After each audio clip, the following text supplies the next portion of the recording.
Hi friends, എല്ലാവർക്കും sauce കിച്ചൻ്റെ പുതിയൊരു എപ്പിസോഡിലേക്ക് സ്വാഗതം. നമ്മളിന്ന് ചെയ്യുന്നത് ഒരു പഞ്ചാമൃതമാണ് കേട്ടോ.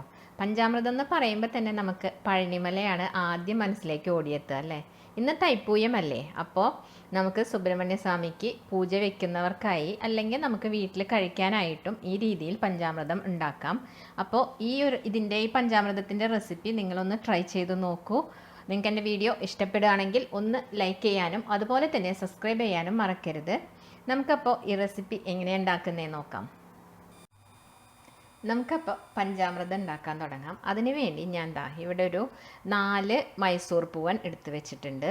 അപ്പോൾ നിങ്ങൾക്ക് മൈസൂർ പൂവൻ എടുക്കാം, അല്ലെങ്കിൽ പൂവമ്പഴം എടുക്കാം, അതല്ലെങ്കിൽ റോബസ്റ്റോ പഴം എടുക്കാം കേട്ടോ. അത് നിങ്ങളുടെ ഇഷ്ടത്തിനനുസരിച്ച് ഓരോരുത്തരും ടേസ്റ്റ് ഏതാണോ അതിനനുസരിച്ച് എടുക്കുക. ഞാനിപ്പോൾ ഇവിടെ മൈസൂർ പൂവനാണ് എടുത്തിട്ടുള്ളത്. പിന്നെ അതുപോലെ കുറച്ച് ഉണക്കമുന്തിരി, ഒരു 2 ടേബിൾ സ്പൂണാണ് ഉണക്കമുന്തിരി ഞാൻ നന്നായിട്ട് വാഷ് ചെയ്ത് ഇവിടെ വെച്ചിട്ടുണ്ട് കേട്ടോ.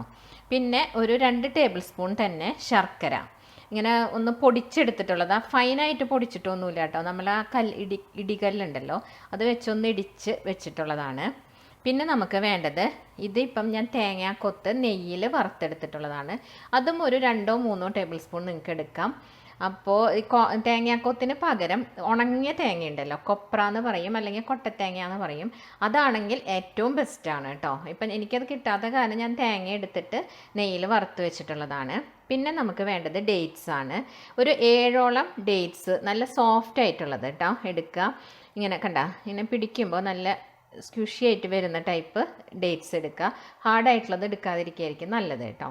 അതുപോലെ ഒരു 3 ഏലക്കായ ഞാനിവിടെ പൊടിച്ചു വെച്ചിട്ടുണ്ട്. പിന്നെ വേണ്ടത് നമുക്ക് കുറച്ച് ഹണിയാണ് വേണ്ടത്. പിന്നെ കുറച്ച് ഇങ്ങനെ ക്രിസ്റ്റൽ രൂപത്തിലുള്ള കൽക്കണ്ടുണ്ടല്ലോ അത് വേണം. അപ്പോൾ ഇനി നമുക്കിത് എങ്ങനെയാണ് ഉണ്ടാക്കുന്നതെന്ന് നോക്കാം. ഈ പഴമൊന്ന് നമുക്ക് കട്ട് ചെയ്ത് കൊടുക്കാം. അപ്പോൾ അതൊന്ന് മാഷ് ചെയ്തെടുക്കുമ്പോൾ എളുപ്പത്തിന് വേണ്ടിയിട്ടാണ് കേട്ടോ ഇങ്ങനെ കട്ട് ചെയ്യുന്നത്.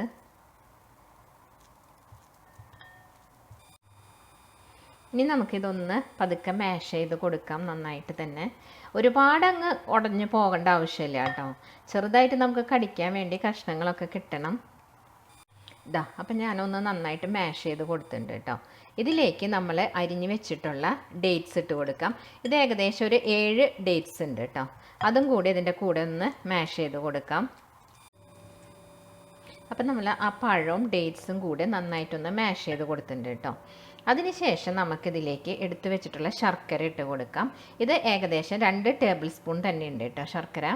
അപ്പോൾ ഇതൊന്നും ഞാനൊന്ന് അങ്ങനെ ഒരുപാടൊന്നും പൊടിച്ചിട്ടില്ല, ജസ്റ്റ് ആ ഇടികല്ല് വെച്ചൊന്ന് എടുത്തിട്ടുള്ളതാണ്. അപ്പോൾ ചെറിയ കട്ടകളൊക്കെ ഇതിൽ കാണും.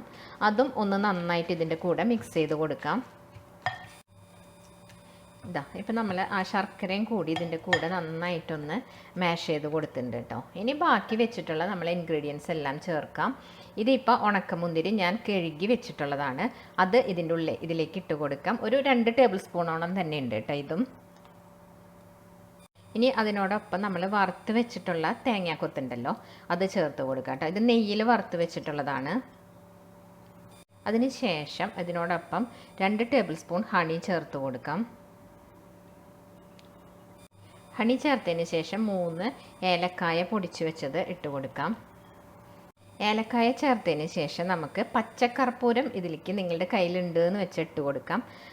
ഇതാണ് ഒരല്പം മതി കേട്ടോ, ഒരു നുള്ള് മതി ഇട്ട് കൊടുക്കാം. ഇത് നമ്മൾ ആയുർവേദ ഷോപ്പുകളിലൊക്കെ എഡിബിൾ കാംഫർ എന്ന് പറഞ്ഞിട്ട് കഴിഞ്ഞാൽ അവിടെ നിന്ന് വാങ്ങിക്കാൻ കിട്ടും.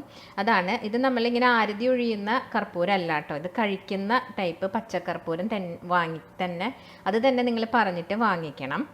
പിന്നെ നമുക്കിതിനകത്തേക്ക് ചേർക്കാനുള്ളത് ക്രിസ്റ്റൽ രൂപത്തിലുള്ള നമ്മളുടെ കൽക്കണ്ടുണ്ടല്ലോ അതാണ് ഇട്ട് കൊടുക്കേണ്ടത്.